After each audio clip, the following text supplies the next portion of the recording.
பேரிச்சம்பழம் வச்சு கேக் எப்படி செய்யலான்னு பார்க்கலாம். இதுக்கு வந்து தேவையான பொருட்கள்னு பார்த்தீங்கன்னா, முட்டை, ரூம் டெம்பரேச்சரில் உள்ள முட்டை வந்து 2 முட்டை எடுத்துக்கோங்க. நீங்கள் ஃப்ரிட்ஜிலேருந்து முட்டை எடுத்தீங்கன்னா ரூம் டெம்பரேச்சருக்கு கொண்டு வந்துருங்க.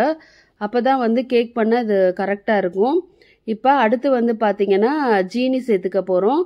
ஜீனி வந்து கரெக்டாக வந்து 1/2 கப் அளவுள்ள ஜீனி, அதாவது மெஷரிங் கப்பில் 1/2 கப் எடுத்துக்கோங்க. அதையும் போட்டாச்சு.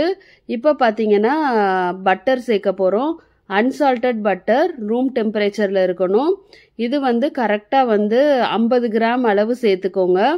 அதையும் சேர்த்தாச்சு. இப்போ அடுத்து நம்ம என்ன சேர்க்க போகிறோம்னு பார்த்தீங்கன்னா பேரிச்சம்பழம் சேர்க்க போகிறோம். பேரிச்சம்பழம் சேர்க்கறதுக்கு எப்படி சேர்க்கறதுன்னு பார்த்தீங்கன்னா 100 கிராம் அளவுள்ள பேரிச்சம்பழம், அதோட சீடை எடுத்துட்டு 100 கிராம் அளவு வந்து மெஷர் பண்ணி எடுத்துக்கோங்க. இப்போ அதை வந்து ஒரு பாத்திரத்தில் போட்டுட்டு கொஞ்சமாக தண்ணி ஊற்றிக்கோங்க. ஒரு 1/2 கப் அளவுள்ள தண்ணி சேர்த்துக்கிட்டேன் நான். முடிஞ்சால் இந்த பேரிச்சம்பழத்தை நீங்கள் வந்து கட் பண்ணி கூட சேர்த்துக்கலாம். இப்போ இந்த பேரிச்சம்பழத்தை வந்து நான் வந்து வேக விடுறேன். இந்த 1/2 கப் அளவு உள்ள தண்ணி வந்து இதுக்கு கரெக்டாக இருக்கும். இப்போ இந்த தண்ணி வந்து நல்லா வத்திரணும். பாருங்கள், இந்த மாதிரி நல்லா வத்திரணும்.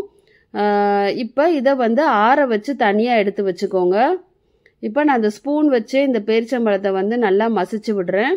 இப்போ வெண்ணிலா எசன்ஸ் சேர்த்துருக்கேன். நான் வந்து 5 ml கிட்ட வெண்ணிலா எசன்ஸ் சேர்த்துருக்கேன். முட்டை, பட்டர், ஜீனி, வெண்ணிலா எசன்ஸ் இது வரைக்கும் சேர்த்துருக்கோம். இப்போ இதை வந்து நல்லா பீட் பண்ணி எடுத்துக்க போகிறோம். இது எல்லாமே வந்து நல்லா நம்மளுக்கு மிக்ஸ் ஆகணும். பாருங்கள், பீட்டர் வச்சு நல்லா மிக்ஸ் பண்ணிடுங்க. இப்போ நல்லா மிக்ஸ் ஆயிடுச்சு. இப்போ நம்ம என்ன பண்ணுறோன்னா அந்த பேரிச்சம்பழத்தை வந்து வேக வச்சு எடுத்துருக்கோம்ல, அது வந்து நல்லா ஆறட்டுங்க. இந்த டைமில் இதை பீட் பண்ணி முடித்த உடனேயும் நம்ம வந்து ஆறுன அந்த பேரிச்சம்பழம் பேஸ்ட்டை வந்து இதோட சேர்த்துக்கிறோம். உங்களுக்கு அந்த பேரிச்சம்பழத்தோட தொளி வந்து கொஞ்சம் கையிலே வரும், அதை எடுத்து போட்டுருங்க. போட்டுட்டு இதை ஃபுல்லாக சேர்த்துக்கோங்க. அதில் கொஞ்சமாக வந்து 1 ஸ்பூன் அளவு தான் தண்ணி ஊற்றி அதை அப்படியே கலந்து ஊற்றிக்கிட்டேன் நான் அந்த பேனில் ஒட்டியிருந்த அந்த பேரிச்சம்பழத்தோட ஜூஸை.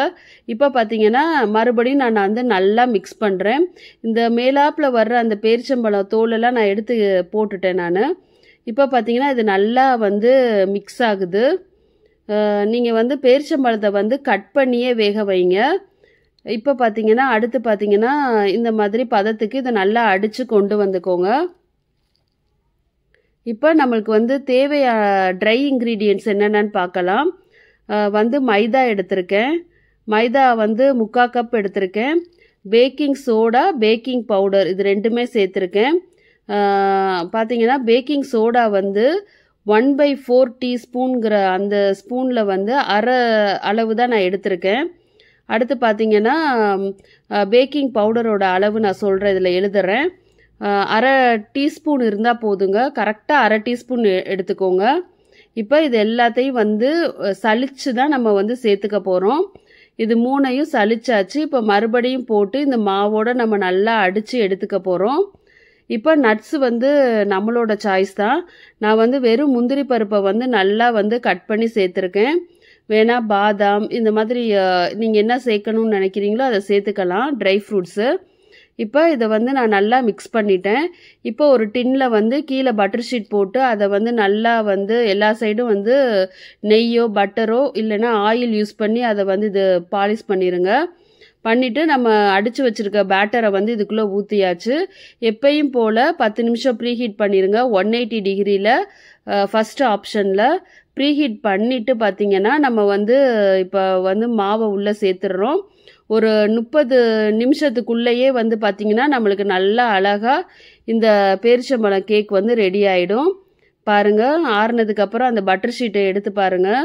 உங்களுக்கு இந்த கேக் வந்து நல்லாவே வந்து சாஃப்டாக உங்களுக்கு கிடச்சிருக்கும். ரொம்ப டேஸ்ட்டாகவும் இருந்தது இந்த கேக்கு. டேட்ஸ் கேக் வந்து ரெடி. பாருங்கள் எவ்வளோ ஸ்பாஞ்சியாக வந்திருக்குன்னு.